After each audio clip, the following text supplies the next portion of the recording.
হরিলালের পরিবার ছিল অত্যন্ত সুখী। সে গ্রামে গ্রামে গিয়ে লেহেঙ্গা বিক্রি করত। একদিন সন্ধ্যায় যখন সে লেহেঙ্গা বিক্রি করে বাড়ি ফিরছিল, তখনই রাস্তায় তার অ্যাক্সিডেন্ট হয় এবং সেখানেই তার মৃত্যু হয়। এই খবর যখন হরিলালের স্ত্রী সরস্বতী পায়, তখন তার পায়ের তলা থেকে মাটি সরে যায়। আপনারা এসব কি আজে বাজে বলছেন? আমার স্বামী আমাদের সবাইকে ছেড়ে চলে যেতে পারেন না। লোকজন তাকে বোঝালো, বোন, বিধিলিপি কেউ বদলাতে পারে না, নিজেকে সামলান। না না বলতে বলতে সরস্বতী কাঁদতে কাঁদতে জ্ঞান হারিয়ে ফেলে। সেখানেই তার দুই মেয়েও কাঁদতে কাঁদতে চলে আসে। মা, ওঠো মা, বাবা তো আমাদের ছেড়ে চলে গেছেন, অন্তত তুমি তো আমাদের ছেড়ে যেও না। ওঠো মা, তোমার কি হয়েছে? সরস্বতী বলে, আমার বাচ্চারা, তোরা আজ অসহায় হয়ে গেলি, এখন আমাদের কে দেখাশোনা করবে? আপনি আমাদের সবাইকে ছেড়ে কেন চলে গেলেন? হে সৃষ্টিকর্তা, এ কি অনর্থ হয়ে গেল? ছোট মেয়ে পিউ বলি, দিদি, এসব কি হয়ে গেল? বাবা তো আজ আমার জন্য খুব সুন্দর লেহেঙ্গা আনার কথা ছিল, তাহলে তিনি আজ কেন এলেন না দিদি? দিদি, আমি বাবার কাছে আর কোনোদিন কোনো জিনিসের জন্য জেদ করব না। প্লিজ, তুমি ওনাকে বলো না ফিরে আসতে। আমি ওনাকে ছাড়া থাকতে পারবো না। আমার কিচ্ছু চাই না দিদি, শুধু বাবাকে চাই। বড় মেয়ে অঞ্জলি বলে, পিউ, বাবা আর কোনোদিন ফিরে আসবেন না, কোনোদিন না। এই বলে তিন মা মেয়ে অঝরে কাঁদতে থাকে এবং কাঁদতে কাঁদতে হরিলালের শেষকৃত্য সম্পন্ন করে। বন্ধুরা, তোমরা যারা যারা গল্পটি দেখছো, তোমাদের নাম কমেন্টে লিখে জানাও। আমরা নেক্সট গল্প তোমাদের নাম দিয়ে বানাবো। এভাবেই কিছুদিন কেটে যায়। একদিন ছোট মেয়ে বলে, এ কি, আবার শুকনো রুটি? মা, বাবা মারা যাওয়ার পর থেকে তুমি রোজ শুধু শুকনো রুটি বানাচ্ছ, আমি এই শুকনো রুটি খেতে পারবো না। মা বলে, পিউ, চুপচাপ এটা খেয়ে নে, নইলে এটাও আর জুটবে না। ছোট মেয়ে রেগে গিয়ে বলে, কেন কেন জুটবে না? বাবা যখন ছিলেন তখন তো কোনোদিন শুকনো রুটি হতো না। বাবা, তুমি দেখছো তো, তোমার যাওয়ার পর দিদি আমাকে জোর করে শুকনো রুটি খাওয়াচ্ছে। তুমি তো জানো আমি শুকনো রুটি খাই না। তুমি যখন ছিলে তখন আমরা কত ভালো ভালো খাবার খেতাম। বাবা, আমাকে তোমার কাছে নিয়ে চলো, আমি এখানে থাকবো না। অঞ্জলি তাকে শান্ত করে বলে, পিউ, এমন বলতে নেই, আজ খেয়ে নে, কাল আমি তোর জন্য ভালো খাবার বানিয়ে দেব। অঞ্জলি তার মাকে সান্ত্বনা দিয়ে বলে, মা, সব ঠিক হয়ে যাবে, তুমি চিন্তা করো না। অঞ্জলি ঠিক করে সে জমিদারের বাড়িতে কাজ করবে। পরদিন সকালে ঘরের কাজ শেষ করে সে কাজ করতে যায়, যেখানে তার স্কুলের সহপাঠী টিয়ার সাথে দেখা হয়। টিয়া তাকে দেখে উপহাস করে বলে, আরে অঞ্জলি, তুই এখানে? তুই তো স্কুলের টপার ছিলি, আজ বুঝেছি তুই আমাকে ভয় পেয়ে স্কুল ছেড়ে দিয়েছিস, তাই না? এখন তুই আমার বাড়িতে ঝাড়ু পোছা করবি? তোর যোগ্যতাই এটা। অঞ্জলি বলে, টিয়া, আমি এখানে কাজ করতে এসেছি, দয়া করে পুরনো কথা ভুলে যা। টিয়া মনে মনে অঞ্জলির উপর প্রতিশোধ নেওয়ার পরিকল্পনা করে।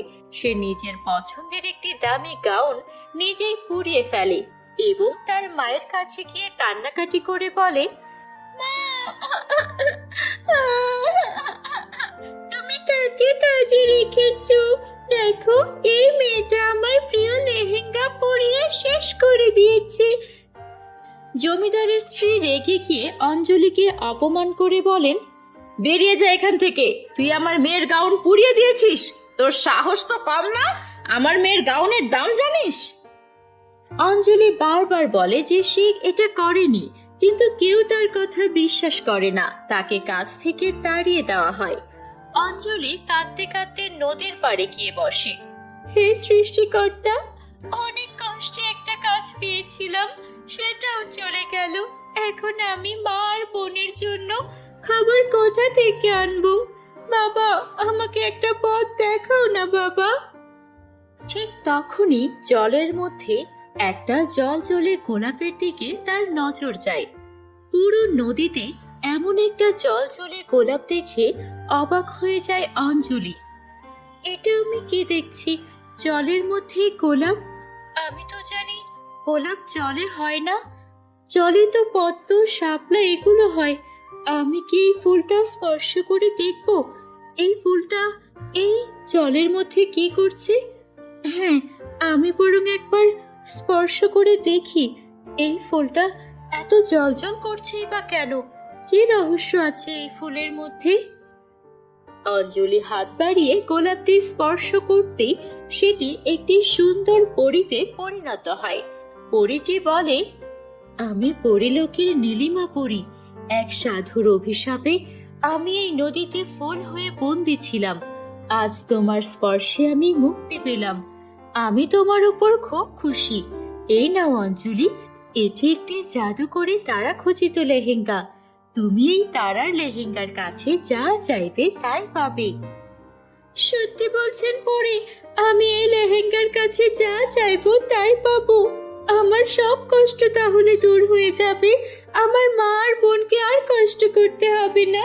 আপনাকে অনেক অনেক ধন্যবাদ পরি, অনেক অনেক ধন্যবাদ। অঞ্জলি খুশি হয়ে সেই জাদুকরি লেহেঙ্গা নিয়ে বাড়ি ফিরে আসে। সে তার মা আর বোনকে ডেকে বলে, আজ আমি তোমাদের এক জাদু দেখাবো। ছোট বোন বলে, দিদি তোমার জাদু দিয়ে একটি ভালো খাবার পাওয়া যাবে? আমার খুব খিদে পেয়েছে। অঞ্জলি তখন লেহেঙ্গাটিকে বলে, হে জাদুকরি তারার লেহেঙ্গা, আমাদের অনেক সুস্বাদু খাবার দাও, যেন আমার বোন পেট ভরে খেতে পারে, ওর যেন আর কোনো খিদে না লাগে।